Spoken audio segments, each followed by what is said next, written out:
Buenos días a todos, bienvenidos a Iglesia Bíblica Petra. Es un enorme gozo, un gran gozo poder cantar juntos al Dios soberano, que en su soberanía planeó proveer su palabra para guiarnos a la salvación, para darnos redención. En su soberanía ejecutó un plan por medio del Hijo de Dios, Jesucristo, para traernos salvación. A ese Dios soberano cantamos. Bueno, vamos a continuar alabando al Señor por medio de la predicación, por medio de su palabra, así como ahorita fue cantada, ahora va a ser proclamada y escuchada, y a medida que tú escuchas y se proclama la palabra de Dios, nuestro Dios es exaltado. Bueno, vamos a continuar la serie de prédicas en Romanos. Estaremos en la porción de Romanos 3, versículo 19 al 20, donde se habla del propósito de la ley. Creo que antes de leer juntos, sería bueno preguntarnos, ¿qué pienso yo que es el propósito de la ley? ¿Para qué Dios proveyó la ley? ¿La proveyó quizás para que la sociedad tuviera un orden? ¿Quizás la proveyó para que las cosas no fueran un caos mayor de lo que ya son? ¿O será que Dios proveyó la ley para llenar nuestra cuota con las demandas que hace el Dios Santo? Entonces tomo algunas cosas de la ley, las cumplo y logro pacificar a ese Dios o logro estar bien con Dios. ¿Para qué se nos dio la ley? Esta es la porción que vamos a tener acá. Les voy a pedir que oremos primeramente, luego vamos a dar lectura a esos dos versículos. Oremos. Padre, gracias, Señor, por este tiempo que podemos cantarte, Señor, que podemos alabarte, bendecir tu nombre por tu soberanía, Señor, por toda la salvación que tú nos regalas, Señor. Gracias por todo lo que has provisto para nosotros, Señor, por tu palabra, por Cristo, el Dios hecho hombre, hecho carne. Gracias por tu Espíritu Santo que hace la obra regenerativa en nuestros corazones para poder tener un corazón sensible a tu palabra, Señor. Yo te ruego, Padre, que sea tu Espíritu Santo en nosotros quebrando nuestros corazones endurecidos, Señor, y que haga su obra maravillosa y milagrosa de darnos corazones sensibles, Señor. Quita, Señor, cualquier distracción en nosotros, cualquier dureza en nuestro corazón, cualquier rebelión en nuestros corazones, cualquier idolatría que nos impide escuchar tu voz con sensibilidad de corazón, con un corazón puro, Señor. Sana nuestros corazones si acaso están divididos, Señor, entre ti y otros falsos dioses, Señor. Entre ti y las cosas de este mundo, Señor. Entre amarte a ti y amarnos a nosotros mismos de manera egoísta, Señor. Guíanos, Señor, en la lectura y en la predicación para que tu palabra nos ministre a todos nosotros. En el nombre de Jesús. Amén. Damos lectura en Nueva Traducción Viviente. Romanos 3, versículo 19, dice así. Obviamente, la ley se aplica a quienes fue entregada, porque su propósito es evitar que la gente tenga excusas y demostrar que todo el mundo es culpable delante de Dios. Ya el apóstol Pablo nos da dos propósitos de la ley. Dice el versículo 20, pues nadie llegará jamás a ser justo ante Dios por hacer lo que la ley manda. La ley sencillamente nos muestra lo pecadores que somos. Amén. Miren bien, nadie llegará a ser justo ante Dios por hacer las cosas de la ley. La ley sirve para mostrarnos a nosotros mismos lo pecadores que somos. ¿Qué creían los judíos? ¿Por qué Pablo escribe esto? ¿Qué creían los gentiles de la iglesia en Roma del primer siglo? Los judíos pensaban, bueno, como pensamos nosotros en parte, Dios dio la ley para que nosotros la obedeciéramos, para que se retuviera el pecado en la tierra por medio de la ley, se refrena el pecado porque ahora hay que hacer lo que Dios dice y Dios da la ley para que la justicia de Dios se muestre a través de nosotros. ¿Qué pensaba el gentil? Bueno, Dios da órdenes a la humanidad para encontrar el favor de los dioses, o ahora bien, el Dios del cristianismo, podría pensar un gentil. Dios da la ley para eso, para que el hombre obtenga beneficios de Dios. Creo que no se aleja mucho de nuestra interpretación moderna en el cristianismo actual, que Dios da su ley para que el hombre cristiano manifieste justicia a la gente, o para que el hombre sea aquello que refrena la maldad en el mundo, o que Dios da su ley para obtener beneficios de Dios. Podríamos decir que los beneficios de la obediencia al Señor son resultados de obedecer la ley, pero no es el propósito de la ley. Si Dios quiere, va a manifestar los resultados de obedecer la ley, en esta vida o en la venidera. Podríamos decir también que es un resultado que Dios refrene la maldad en el mundo por medio de la obediencia a la ley, pero no es el propósito de Dios en su ley. Nosotros podemos ver de que el propósito de Dios es en doble vía, mostrar quién es Dios y mostrar quién es la humanidad. Por un lado sería testificar la justicia de Dios y la justicia que Dios espera del hombre que Él creó. Por otro lado podríamos ver en la parte de mostrar quién es el hombre, testificar de la injusticia en el hombre, es decir, la carencia de justicia que hay en el hombre. Y que aún así Dios espera que el hombre viva acorde a su ley. Ya esto complica un poco más las cosas.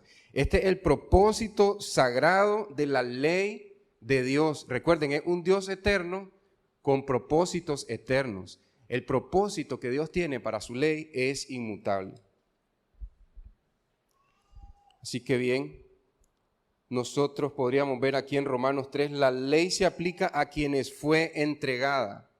Ahora, ojo, en el versículo 19, probablemente Pablo está hablando de lo que nosotros conocemos como el Antiguo Testamento. Porque si bien recordamos el domingo anterior, nosotros miramos cómo Pablo está mostrando con los salmos y con los escritos, con los escritos y con los profetas, Pablo está demostrando que no hay ni un justo, ni tú ni yo somos justos. En sí mismo, nosotros no podemos ser justos. Nadie. Entonces, Pablo ahora está diciendo la ley refiriéndose a toda la ley. Es decir, la Torá, el Pentateuco, los primeros 5 libros de la Biblia. Luego, los escritos, en ellos está incluidos los salmos y los profetas. Todos los libros de los profetas están apuntando la ley. ¿A quién fue entregada esa ley? ¿A quién fue entregado el Antiguo Testamento? Bueno, primeramente al pueblo de Israel. A él fue entregado tanto la primera parte, los primeros 5 libros que Dios otorgó gratuitamente después de haber redimido a su pueblo, como todos los demás libros del Antiguo Testamento. Pero ojo, que Dios le dijo al pueblo de Israel: ustedes serán una nación de reyes y sacerdotes ante todas las naciones. Es decir, la ley de Dios tenía que salir de Israel hacia todas las naciones. ¿Qué pensaron ellos? Nosotros somos el pueblo exclusivo. Pero una y otra vez Dios está dejando testimonios de israelitas humildes, con corazones contritos y humillados, que ven que Dios está llamando a gente de toda tribu, lengua y nación desde el Antiguo Testamento. Entonces, bien, nosotros sabemos que la ley fue entregada a ellos. Ellos son el pueblo de Dios. Aquí están el pueblo de Dios en el tiempo donde están ellos a los pies del monte Sinaí. Entonces Dios les dice en Éxodo 19, versículo 5, Él espera la obediencia de ellos y les dice: si ustedes escuchan, si ustedes obedecen y cumplen mi pacto, si cumplen mi ley, la que están a punto de escuchar, ellos están a punto de escuchar la ley, si obedecen y cumplen mi ley, serán mi especial tesoro. ¿Pueden ver? Serán mi especial tesoro. Entonces nosotros podemos ver la respuesta de ellos en el versículo 8. Éxodo 19, versículo 8. Sí, Señor, haremos lo que has dicho. Es decir, cumpliremos, obedeceremos y escucharemos tu ley. Ellos están pensando que pueden hacer tal cosa. Pero bueno, la ley fue entregada a ellos y ellos se iban a encargar, como dice el versículo 6, un pueblo de reyes y sacerdotes para proclamar la ley de Dios a todas las naciones. Nosotros podemos ver algo similar que hace Jesús en el Nuevo Testamento. Hay una porción que se conoce como el Sermón del Monte, que va de Mateo capítulo 5 a Mateo capítulo 7. Y al iniciar el Sermón del Monte, dice que Jesús sube a la colina y dice que Él se sienta. Esa era la postura de los maestros de ese tiempo, de los judíos. Cuando Jesús está en su ministerio, Él se sienta y la gente presta atención y Él empieza a hablar. Es algo similar a lo que pasa en el monte Sinaí, que Dios va a dar su ley, Dios va a hablar entre los truenos y va a dar su ley. Ahora Cristo está haciendo lo mismo, está hablando la palabra de Dios, lo que Dios espera que el hombre haga. Entonces nosotros vemos ahora, podemos entender un poco más que tanto en el antiguo pacto, Dios da su palabra, su voluntad para que el pueblo la siga, y en el nuevo pacto también Dios hace lo mismo, porque Jesús es el Dios encarnado. Nosotros podemos ver entonces cuál sería la ley. Sería bueno pensar un ratito, creo que es más fácil cuando pensamos en los 10 mandamientos. Podemos decir en esencia esa es la ley de Dios. No sé si recuerdan en aquel hombre que le dijo a Jesús, Maestro, ¿cuál es el mandamiento más importante? Y yo creo que ahí todos nosotros los conocemos, estemos o no muy familiarizados con el cristianismo o con la Biblia. Bueno, el primer mandamiento es amarás a Dios sobre todas las cosas, con todo tu corazón, con toda tu alma, con toda tu mente, con todas tus fuerzas. Y el segundo es similar, dice, amarás a tu prójimo como a ti mismo. Jesús lo que está haciendo acá es tomando los 10 mandamientos de Éxodo 20 y los está agrupando. Los primeros 4 mandamientos son con respecto a nuestra relación vertical con Dios. Por eso Jesús dice, en esto se resume la ley, amar a Dios sobre todas las cosas. Son los primeros 4 mandamientos. Solo el Señor, que es uno, solo ese será tu Dios, solo a Él amarás y adorarás. Y el segundo que dice, no tendrás dioses ajenos a Él, no tendrás ídolos ni harás imagen de ninguna cosa para adorarla.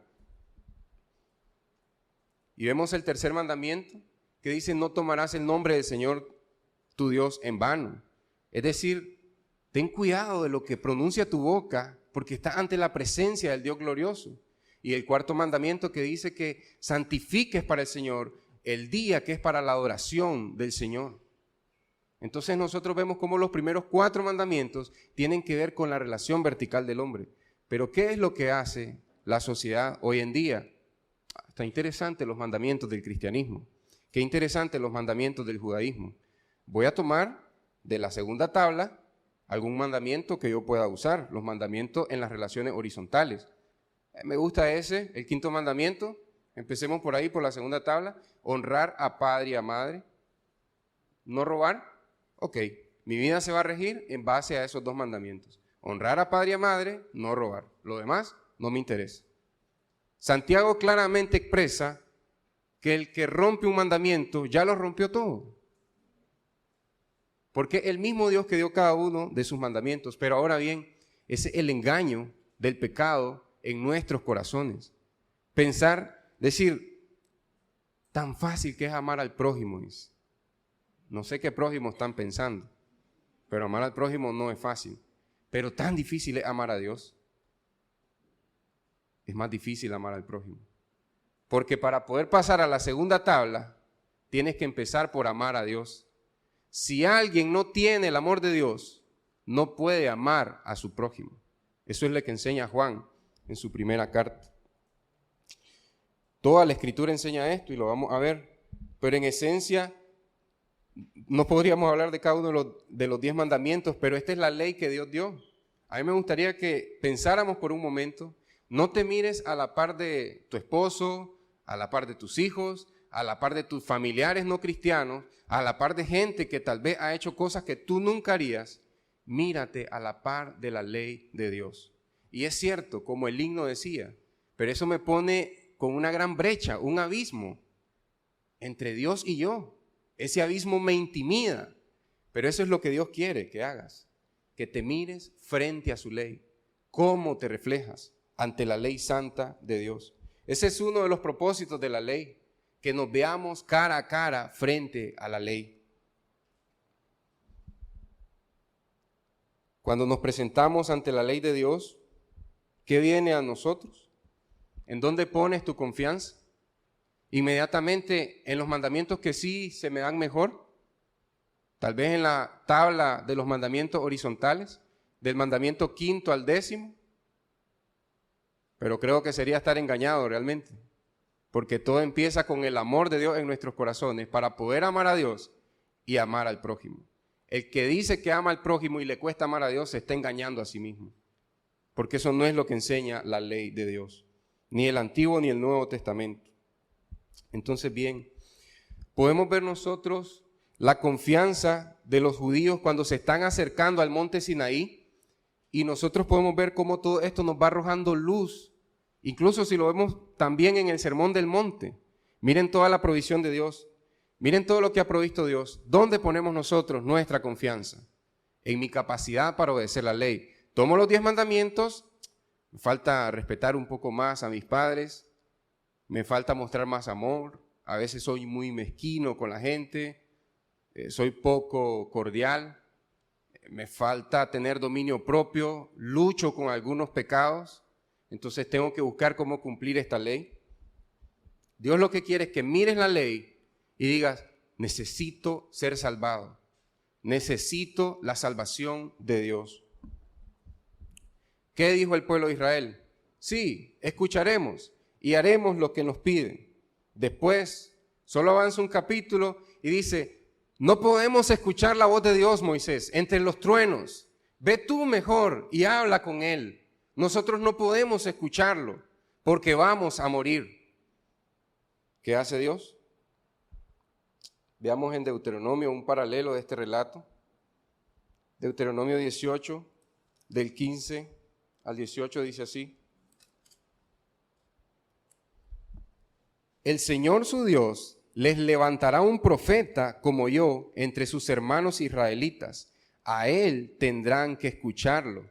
¿No pueden escuchar a Dios? Dios les levantará un profeta parecido a mí. Y termina Deuteronomio, no ha habido hasta el día de hoy un profeta como Moisés en el pueblo de Israel. Pero Moisés dijo, el Señor ha prometido proveerles un profeta como yo, para que puedan escucharlo a él. Entonces nosotros vemos que el pueblo no puede escuchar a Dios porque los truenos son intimidantes. Muy bien, Dios proveerá un profeta para que el pueblo pueda escuchar a Dios. Pero ¿qué hacemos nosotros? No. Bajemos el estándar de la ley de Dios, bajemos el estándar de la santidad de Dios para que por lo menos haya unos cuantos justos. Luego lo otro, Deuteronomio 30, del 11 al 14. Dice Moisés, hablando por parte del Señor al pueblo, no digas en tu corazón, ¿quién irá hasta lo alto de los cielos para que baje el mensaje de Dios y sepamos qué es lo que Dios nos quiere decir y así podamos escucharlo y obedecerlo? ¿Quién irá al otro lado del mar a descubrir cuál es el mensaje de Dios y que lo traiga a nosotros para que podamos escucharlo y obedecerlo? No digas eso en tu corazón. El Señor pondrá su mensaje en tu corazón.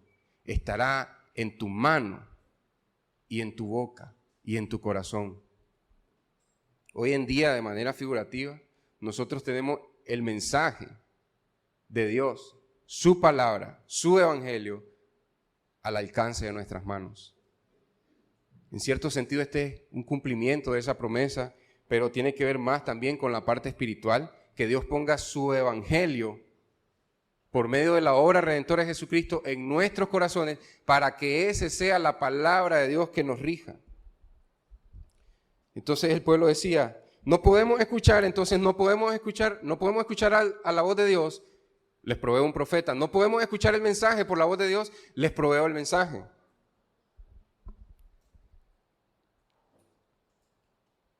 No tenemos el corazón para obedecer.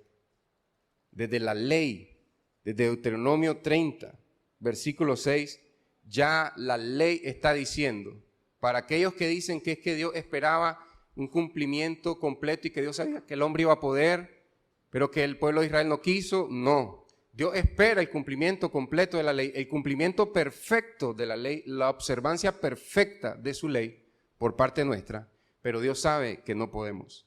Por eso está Deuteronomio 30 al versículo 6. El Señor tu Dios cambiará tu corazón y el de tus descendientes para que lo ames. ¿Quieres tomar la ley de Dios y poder vivirla? El Señor cambiará tu corazón. ¿Podemos recapitular? Te dará a su profeta, te dará su mensaje y te dará un corazón sensible a su ley para que puedas amarlo. ¿Y qué dijeron los judíos al inicio? Claro que sí. Escucharemos y haremos lo que Él nos diga. Y dice para que tengas vida. Eso de para que tengas vida es el resultado de escuchar a Dios y el resultado de lo que Dios ya hizo. Dar un nuevo corazón para obedecer, para que tengas vida. Pero ojo, primero Dios ya dio un nuevo corazón.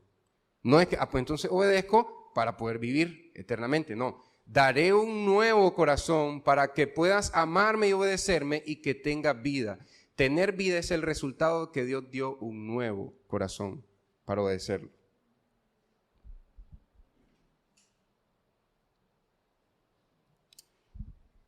Partimos de aquí, que la obediencia a la ley inicia al confiar en la justicia de Cristo.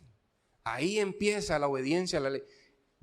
Aún para alguien de Deuteronomio, de Éxodo, del Pentateuco, de la Torá, del Antiguo Testamento. Es decir, la obediencia a la ley de una persona en el Antiguo Testamento depende de confiar en la justicia de Cristo. ¿Sí? ¿En base a qué? La promesa de la simiente en el primer libro de la Biblia. Génesis 3:15. Dios promete la simiente que traería redención y que limpiaría el pecado en la humanidad. Incluso dice Abraham, por si los judíos dudaban de eso, en ti serán benditas, en tu simiente serán benditas todas las familias de la tierra. Ojo, que no dice de la nación, sino de la tierra. Desde el primer libro de la Biblia, Dios está presentando su plan soberano, que incluye judíos y no judíos, y que se trata de obedecer como respuesta a tu obediencia en la simiente prometida, el Cristo de Dios, el Mesías, como le llama el Antiguo Testamento. Entonces Dios provee los medios para conocerlo y para poder obedecerlo. Dios da todo lo que necesitamos, pero nosotros nos aferramos a nuestra autojusticia. No, yo quizás pueda cumplir el estándar de Dios. ¿Puedes saltar desde tu posición donde estás 2 kilómetros de altura? Si logras saltar eso, después cumple el estándar de Dios. La ley simplemente muestra, sencillamente muestra lo pecadores que somos. Y la ley tiene que hacer como cuando uno se mira en un espejo y está a punto de salir a la calle, pero mira que hay algo en su rostro que no es bueno que salga hacia la calle. Se mira en el espejo y sabe que tiene que irse a lavar su cara. No puedo salir hacia la calle. Para eso es la ley de Dios, para que te mires cara a cara y no que te pongas una máscara. Voy a cubrir mi rostro con estas hojas de higuera, con esta máscara. No. Tengo que ir a lavarme. ¿Y quién es el único que puede limpiar la culpa de nuestros pecados? Cristo, Jesucristo, nuestro Señor y nuestro Salvador. El único que puede limpiarnos de nuestro pecado. Entonces, aún desde Deuteronomio se puede ver la gracia de Dios. Y miren bien, para que no nos quede duda, esa ilustración que Dios hace, primero redime al pueblo de Israel, lo rescata y hasta después le da su ley. ¿Qué creemos nosotros en contextos evangélicos? Necesitas venir a la ley de Dios para que Dios te redima, en un sentido de obedecerla y cumplirla. Ahora en el sentido espiritual, Dios lo está trayendo ante su ley miren, necesitas correr a Cristo, necesitas aferrarte de la simiente prometida en el Génesis, el Cristo de Dios.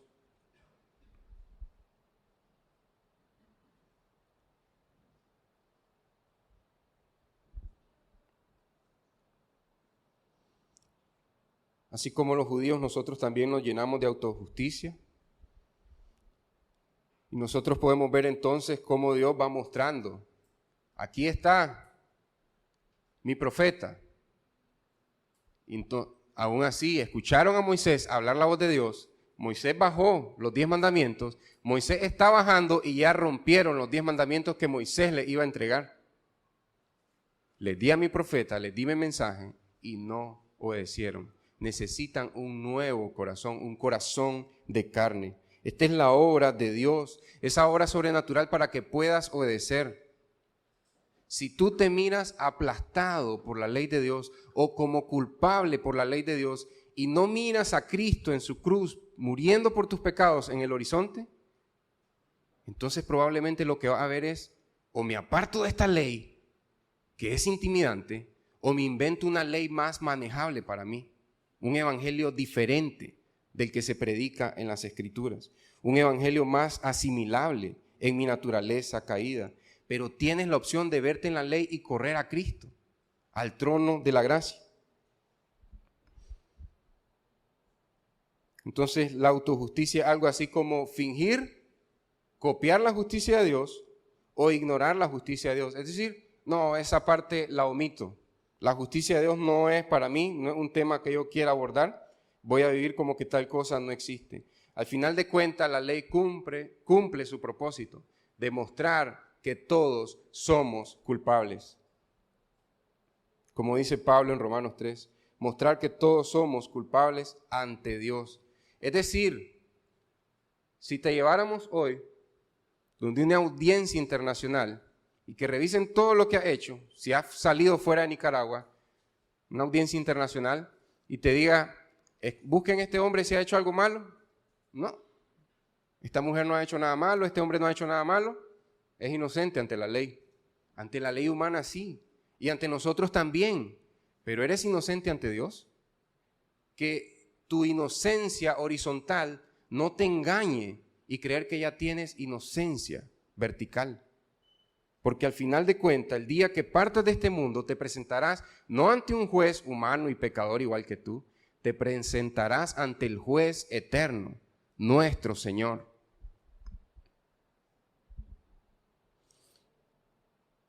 Nosotros podemos ver desde Deuteronomio, es que es necesario que veamos esto. Pablo está hablando de las menciones de la ley. Tenemos que ver nosotros que Dios da su ley y que Dios ya sabe que el pueblo no tiene la capacidad en sí mismo, pero Él va a capacitar a su pueblo para que viva según su ley, para que obedezca su ley, confiando en la voz de Dios a través del profeta perfecto, confiando en el mensaje de Dios y confiando en la obra regenerativa de Dios. Entonces nosotros podemos ver que Moisés le dice al pueblo, el Señor sabe que ustedes son un pueblo terco y rebelde. Deuteronomio 9, del 5 al 6, dice así. Miren bien, Dios está hablando a través de Moisés. Deuteronomio 9, versículo 5. No es porque seas tan bueno o porque tengas tanta integridad que estás a punto de poseer la tierra. Dice el versículo 6, debes reconocer que el Señor tu Dios no te da esa tierra porque tú seas bueno. No, porque no lo eres, dice. La palabra de Dios ahí está diciendo lo mismo que dice Pablo, y Pablo está diciendo que la ley dice que no hay ni uno bueno, y Pablo está apuntando al pueblo de Dios que está a los pies del monte, escuchando la voz del Dios Santo, que está siendo santificado por 2 días, y al tercer día se presenta, y aún así Dios les dice, no son buenos ustedes, sino más bien son un pueblo terco, dice Deuteronomio 9:6. Entonces vemos que nadie jamás llegará a ser justo por medio de la ley. Pero miren bien lo que sale en Deuteronomio 32, versículo 4. Este es un canto, hablando de la redención de Dios. El Señor es la roca, sus obras son perfectas, todo lo que hace es justo e imparcial. Si toda la justicia del universo se encuentra en el Señor, ¿cómo va a haber justicia en ti? No hay, a menos que el Señor te imparta su justicia, te regale por gracia su justicia. Dice, Él es fiel, nunca actúa mal, nosotros sí. Jesús lo dijo en el Sermón del Monte, Mateo 7. Ustedes son malos y hacen cosas buenas, pero en esencia son malos, pero el Señor nunca actúa mal. Qué justo y recto es Él. Si hay tanta admiración por la justicia de Dios, ¿qué justicia quedará para el hombre? Nada. El hombre tiene que venir y rogarle a Dios, regálame tu justicia, Señor, para poder presentarme ante ti. Sé propicio, Señor.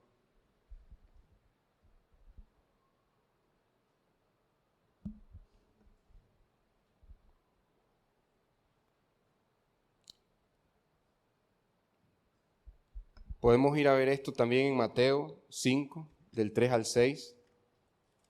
Aquí estamos iniciando el Sermón del Monte en esta porción. Dice, bienaventurados los que son pobres de espíritu. Dice el versículo 4, bienaventurados los que lloran. Entonces dice, bueno, yo soy pobre. No está hablando de pobreza monetaria. Está hablando de ser pobre de espíritu, a como dijimos, Señor, soy pobre, no tengo justicia. No tengo rectitud en mí, Señor. Dame tu rectitud, dame tu justicia, Señor. Bienaventurados los pobres de espíritu. Bienaventurados los que lloran. Bueno, yo lloro. Tengo una tía que me azarea bastante. Tengo un tío que me humilla. Entonces, soy bienaventurado. No. Los que lloran por su pecado, como Isaías 6, que dice, ay de mí, estoy muerto, porque mis ojos han visto al gran Rey, al Dios glorioso, que es santo, santo, santo.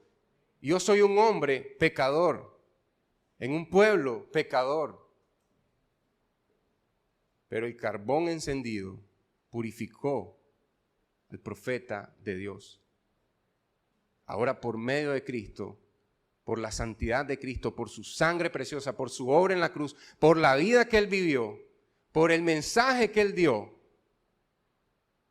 y por el otro consolador que Él nos envía, el Espíritu Santo, nosotros podemos ser purificados por toda la obra de Dios. Es toda la obra de Dios.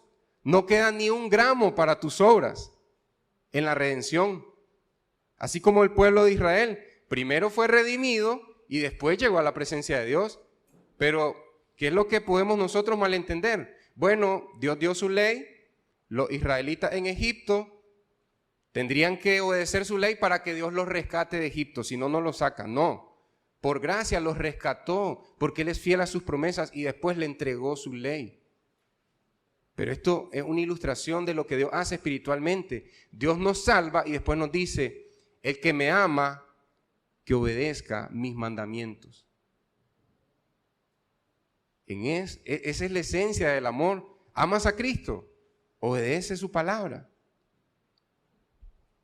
Porque Cristo también dice desde el Sermón del Monte, no piensen que yo he venido a abolir la ley. Yo he venido a consumar la ley, a darle cumplimiento. Ya que estamos por acá en las bienaventuranzas, nosotros podemos ver algo como algunas bienaventuranzas apuntan en un sentido vertical hacia Dios. Los pobres de espíritu, que se ven a la par de la ley de Dios y a la par de un Dios santo. Los que lloran porque ven su pecado a la par de la santidad de Dios. Y los que son humildes, como dice su palabra, el Señor no desprecia un corazón contrito y humillado. Los que anhelan la justicia. Señor, dame tu justicia. Porque nosotros a veces pensamos, yo pensé que se refería a que Señor, haz justicia en mi familia, haz justicia en nuestra nación. No, Señor, dame tu justicia, Señor. Dame tu justicia, Señor, que perezco, me hundo como Pedro se hundía. Dame tu mano, Señor. Podemos ver que las 4 bienaventuranzas se refieren al carácter de Dios y las otras nos hablan de que podemos interactuar de manera horizontal, como la segunda tabla de la ley, misericordioso para con el prójimo. Dios no necesita tu misericordia, el prójimo sí. Un corazón puro es aquel que va a amar a Dios completamente y va a amar al prójimo como a sí mismo. Pero ojo, nadie, en este momento, nadie se puede amar a sí mismo si no ha recibido el amor del Padre para amarse a sí mismo. Porque decimos, bueno, ¿qué es amar al prójimo como a mí mismo? Si yo quiero un sorbete, a mi prójimo le doy un sorbete. Eso no dice la palabra de Dios. Dice que necesitas el amor de Dios para poder entregar amor. Y amamos porque Él nos amó primero. Pero la gente que dice, no, guarda esa primera tabla, déjame la segunda tabla que me es más fácil. Y van a fingir un amor con el prójimo. Y ojo, que el prójimo tiene dos clasificaciones, amigo o enemigo. Ese es el prójimo. No es solo tus compas, no son solo tus amiguis, no. El prójimo es más que eso. El prójimo puede ser un amigo o alguien que te ha visto como un adversario a ti mismo. A esa persona tienes que amar. Entonces vemos cómo Jesús se está presentando como el profeta de Dios en el monte, dando las bienaventuranzas. Tanto así que en los evangelios se dice, este es el profeta que había de venir, Juan 6. Y al inicio de la predicación de Juan el Bautista, antes de que Jesús saliera a la luz, le preguntan, ¿quién eres? ¿Eres Elías? ¿Eres uno de los profetas? ¿O eres el profeta de Dios? ¿O eres el Cristo? Miren bien, su religiosidad había llegado a concluir que uno era el profeta y el otro era el Cristo. Y ellos dicen, ¿eres el profeta? ¿Eres el Cristo? No soy el profeta. Pero viene uno detrás de mí, al cual no soy digno de atarle sus sandalias. Ese es el profeta de Dios, Cristo. Dios nos ha provisto a Cristo para que podamos cumplir su ley. Dios nos ha provisto el evangelio para que podamos vivir en su ley y cumplir su ley. Dios nos ha provisto un nuevo corazón por medio del Espíritu Santo para que podamos cumplir su ley. No es cuestión de agarrar la segunda tabla y hacer 2 de los 6 mandamientos de la segunda tabla.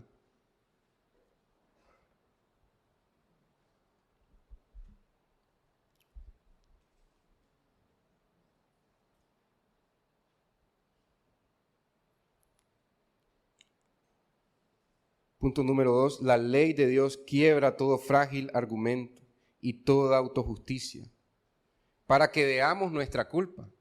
Es necesario que se caiga toda esa autojusticia, toda esa escoria que hay en nosotros, aún como creyentes. Cuando nos ponemos a preguntarnos, aún ya siendo creyentes, ¿soy salvo? Bueno, oro en las mañanas, leo la Biblia, canto en la iglesia, levanto mis manos. Solo te falta decir, gracias Señor, porque no soy como ese. La pregunta es, ¿soy salvo? ¿Está la justicia de Cristo en mí? ¿Anhelo la justicia de Cristo en mi vida? ¿Confío únicamente en Cristo? ¿Estoy seguro de que soy salvo porque Cristo murió por mis pecados? ¿Se te viene a la mente, lo primero que se te viene a la mente es pensar en la obra de Cristo en la cruz? ¿O que Cristo está abogando ante el Padre por ti? ¿O se te vienen tus buenas acciones dentro del cristianismo? La ley de Dios quiebra todo frágil argumento, por eso dice la Reina Valera, para que toda boca se cierre. Lo que está hablando aquí es que algo es frágil y lo arrojas y se quiebra. Es decir, para que el hombre se le quiebren los dientes de seguir argumentando por su justicia que no existe. Para que toda boca se cierre. Esto lo hace la ley de Dios. Dios quiebra con su ley todo argumento, toda autojusticia para que veamos nuestra culpa. Cuando vemos nuestra culpa, entonces vamos a atesorar a Cristo realmente. Vamos a anhelar el amor de Dios porque yo quiero amarte, Señor. No te amo con todo mi corazón, con toda mi alma, con todas mis fuerzas. No te amo, Señor. Quiero amarte profundamente, Señor, que no me esté batallando cada día. O voy a la iglesia o miro televisión, o leo la Biblia o abro el Facebook. No quiero estar batallando, Señor. Quiero amarte profundamente con todo mi corazón, Señor. O descanso en el Dios soberano que cantábamos hoy, o sigo luchando con controlar cada aspecto de mi vida. Quiero amarte, Señor. Quiero derribar ese ídolo del control para descansar en tu soberanía, Señor. Quiero amarte, Señor. Quiero tu amor, Señor. Esta es la pobreza de espíritu que hablaba Jesús.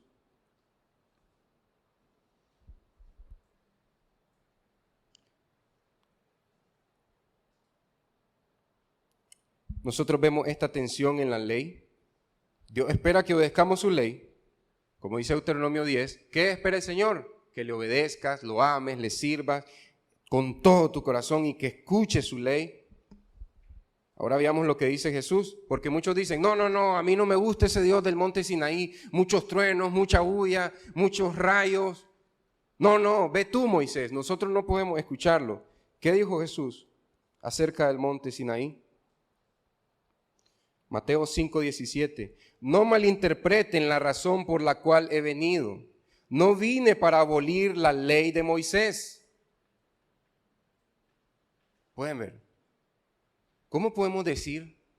Es que Dios en el Antiguo Testamento, ese Dios del Antiguo Testamento es muy áspero, muy estricto, muy santo. Jesús es más cercano, comprende más, mira cómo perdona. Y no está diciendo Dios en el Antiguo Testamento, les voy a dar al profeta, es decir, les voy a dar a mi Cristo, les voy a dar mi evangelio, les voy a dar la obra del Espíritu Santo. ¿No está Dios el Padre dando todo su amor desde el Antiguo Testamento? Lo que pasa es que Él es santo. Y esa santidad que malentiendes hoy y que crees que Jesús es un hippie, que no lo es, y que Dios de la Escritura es un dictador, que tampoco lo es el Dios y Señor de todo el universo. No es un dictador que sueña con aires de grandeza. No, es el Dios y Señor de toda la creación. Te vas a presentar ante Él y lo que has ido rechazando hoy en día, esos truenos del monte Sinaí, son los que retumbarán cuando los ángeles de Dios digan, culpable, a menos que vengas a Cristo, a menos que vengas al único refugio seguro, la roca inconmovible.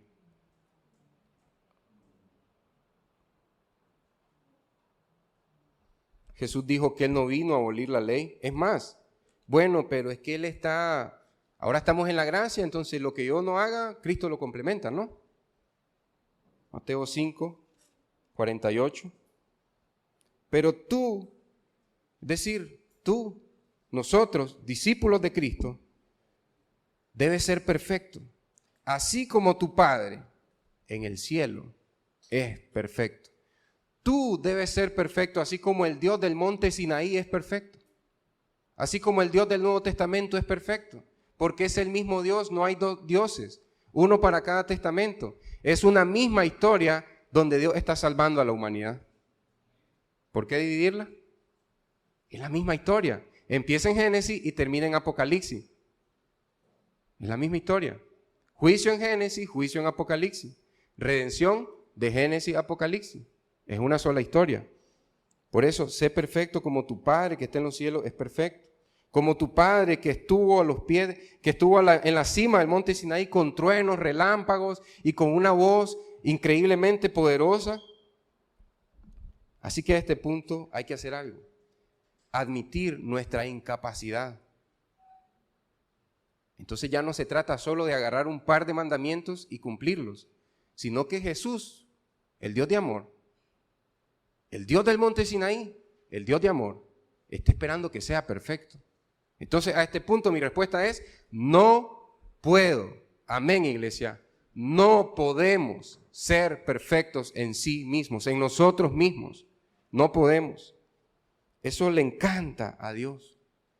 Lo pueden ver en Éxodo. En Éxodo 20 no vamos a ir allá, pero Dios dice, el pueblo te dijo que no puede escuchar mi voz, porque si no iba a morir. ¿Y sabes qué? Tienen razón. Por eso tú serás el profeta y luego enviaré un profeta como tú. Éxodo 20. La única vez que Dios dice que el pueblo de Israel tiene razón es cuando dijeron no podemos. Tienen razón, no pueden. Van bien, van por buen camino. Estás cerca de entrar al reino de los cielos.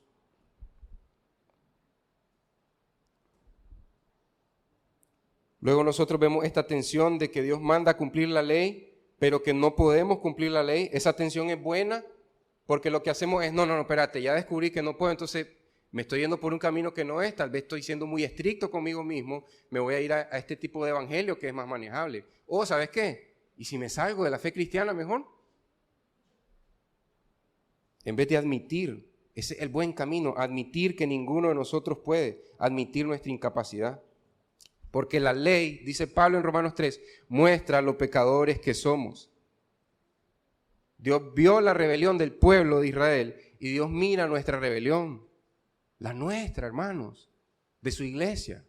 Así como en Apocalipsis, un mensaje para cada una de las 7 iglesias que están descuidando su amor principal, su primer amor, amar a Dios sobre todas las cosas y mostrarlo con su amor genuino hacia el prójimo. No un amor fingido o solo a los amigos, sino también a los enemigos. Hay un llamado a la iglesia de vivir en el amor de Dios con un corazón puro, que no está dividido, sino que está enfocado solamente en Dios. ¿Quieres amar a tus hijos de verdad? Empieza por amar a Dios. Es más, empieza por adquirir el amor de Dios. Si ahorita no posees el amor de Dios porque no lo obedeces, porque dijo Jesús, si me aman, obedézcanme. No obedezco a Jesús, no tengo el amor de Dios. Entonces, el amor hacia tus hijos es un cariño emocional, pero no es el amor eterno de Dios hacia tus hijos. Podrías amarlos a tus hijos, a tu esposa, a tu familia, a tus amigos, a tu prójimo, a tus enemigos, de una manera auténtica si tuvieras el amor de Dios. Es más, pudieras amar a Dios genuinamente si tuvieras el amor de Dios. A este punto podemos ver también nosotros en el Sermón del Monte, cuando Jesús está dando el Padre Nuestro. Hay una parte importante, realmente se debería llamar la oración modelo, pero creo que es más popular conocerlo como el Padre Nuestro, la oración modelo. Hay una parte buenísima que dice, perdona nuestros pecados, como también nosotros perdonamos a los que nos ofenden. ¿Qué está haciendo ahí el discípulo de Cristo que que inicie su oración con este ejemplo? Está reconociendo que Él es pecador, perdona nuestros pecados, como también yo perdono a los que me ofenden, Señor. Perdona nuestros pecados en contra de tu trono santo, en contra de tu santidad de Dios, la santidad de Dios, así como yo perdono a los que me ofenden a mí, Señor. ¿Están viendo la relación vertical y horizontal en un mismo versículo? Esto también lo vemos en el Padre Nuestro. Pero en sí lo que quiero enfatizar ahorita es de que el discípulo de Cristo reconoce que es pecador. No anda diciendo, es que yo ya me arrepentí, es que yo ya creí, es que yo ya recibí al Señor. Perdona nuestros pecados. Dijo Jesús, así orarán ustedes. Perdona nuestros pecados, Señor. Y que el perdón que hemos recibido se refleje en que nosotros también perdonamos a los que nos ofenden, Señor. Algo interesante en el Padre Nuestro, son 6 peticiones. Nosotros podemos ver las 3 primeras. Santificado sea tu nombre, venga a nosotros tu reino y hágase tu voluntad. ¿Cuáles son las 3 peticiones de un verdadero discípulo del Señor? Del Señor del Antiguo y el Nuevo Testamento. Tu nombre, tu voluntad, tu reino. Tu nombre, tu reino y tu voluntad. No está pidiendo ni pan.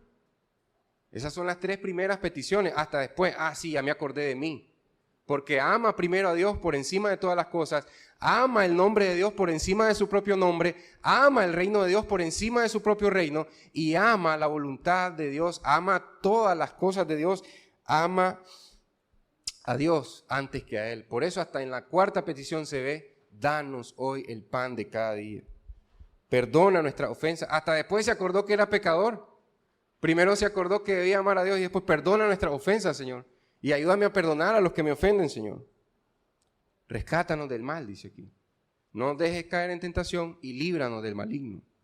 Rescátanos del mal. Estas son las 6 peticiones. Creo que está todo conectado desde la ley del Antiguo Testamento, las bienaventuranzas y el Padre Nuestro. Podemos ver que siempre se ha tratado así. Priorizar la relación vertical y luego las horizontales. ¿Qué dice el hombre? No, voy a mostrarle a Dios mi justicia por medio de mi trato justo hacia los demás. Pero él va a ir imitando patrones bíblicos, pero sin el Dios de la Biblia. Esto a nadie puede salvar. Por eso, punto número 3, reconozcamos con humildad quién es Dios y quiénes somos nosotros. Regocijémonos en su amor, que ahí sea tu deleite. Estoy seguro porque estoy en su amor. ¿Estás segura? Porque estoy en el amor del Padre. Refugiémonos en su amor para poder amar a Dios y amar a los demás.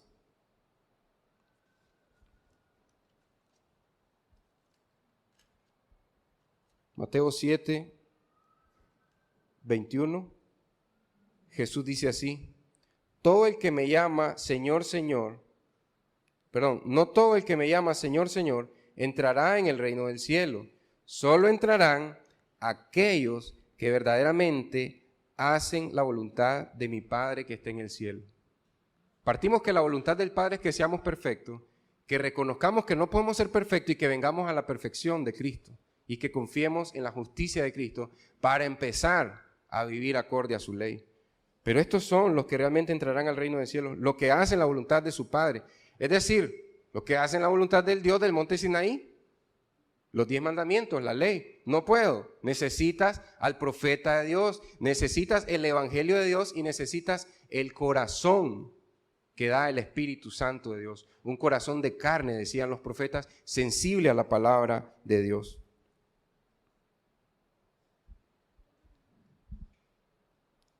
La gente al final dijo que nunca habían escuchado a alguien hablar así como le habló Jesús.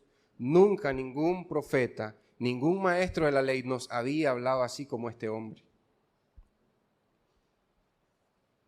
Y es increíble cómo Deuteronomio termina con tanta gracia. Y a veces nos cuesta tanto ver la gracia de Dios. En el Antiguo Testamento,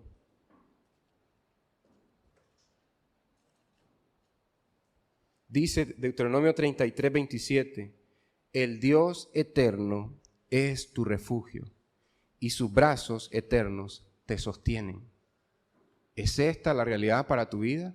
Si no, hoy es una oportunidad para ti en tu corazón que tú rindas todos tus ídolos a Dios, toda tu rebelión a Dios y que confíes en el Dios eterno, refugio seguro y que te lances en sus manos. Dice Isaías, yo siempre estuve aquí con mis brazos extendidos, pero ustedes no vinieron por mí, ustedes no vinieron a mí. Así que hermanos, sin ningún temor, veamos nuestra verdadera condición espiritual, veamos cómo nos mira Dios, presentémonos delante de su ley, presentémonos delante de la ley de Dios, frente a Él, cara a cara, y digamos como Isaías, Dios, Padre, eterno, perfecto y santo, estoy muerto. Eso es lo que me dice tu ley. En sí mismo no hay justicia. Necesito estar en Cristo para que en mí pueda haber justicia.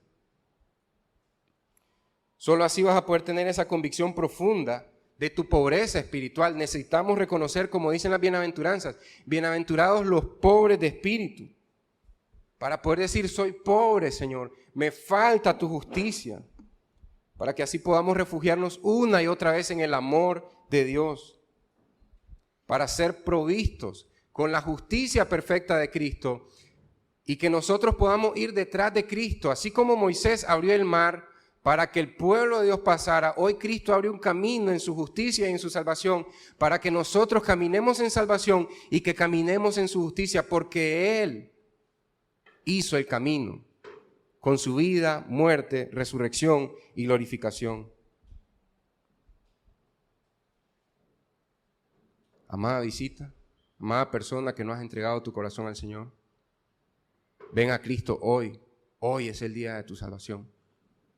La salvación de Dios se extiende, cada mañana son nuevas sus misericordias. Oremos. Gracias, Señor. Gracias por tu palabra, Padre Santo, porque no hay ni uno justo, Señor. Ninguno de nosotros acá, Señor. Te pedimos perdón, Señor, por la idolatría en nuestros corazones, Señor, por querer controlar cada aspecto de tu vida cuando hoy cantamos que tú eres el Dios soberano. Y no está mal en cantar eso, Señor. Has usado nuestros propios labios para recordarnos tu soberanía, Señor. A nosotros, que batallamos con el ídolo del control toda la semana, Señor. No tenemos un corazón puro, Señor. Yo tengo un corazón dividido, Señor. Un corazón que quiere amarte a ti, Señor. Pero una parte de él quiere adorar al ídolo del control, Señor. Quiero controlar cada aspecto de mi vida y quiero decir que tú eres soberano, Señor. Así estamos también, Señor. Cada uno de nosotros acá, Señor. Quién sabe con cuántas cosas luchando, Señor, pero lo más fácil de ver es querer controlar cada aspecto de nuestra vida, así como decía la enseñanza, como decía la alabanza. Pero tú eres el Dios soberano, Señor. ¿Cuánto hemos ofendido tu nombre, Señor? ¿Cuánto hemos ofendido la gloria de tu reino? ¿Y cuánto hemos desobedecido tu voluntad, Señor? De descansar en ti, Señor. De no ser como los incrédulos que no descansan en ti, Señor. Perdónanos, Señor. Y si hay alguien acá, Señor, que no ha rendido su corazón al Señor, derrama gracia abundante en su vida, Señor. Gracia sobre gracia. Y quiebra la roca dura de su corazón. Y que sin miedo pueda correr ante Cristo, hacia su cruz y ser vivificado, Señor. Padre, permítenos que como Iglesia Bíblica Petra podamos seguir tu ley basados en la confianza solamente en Cristo. En tu nombre santo. Amén.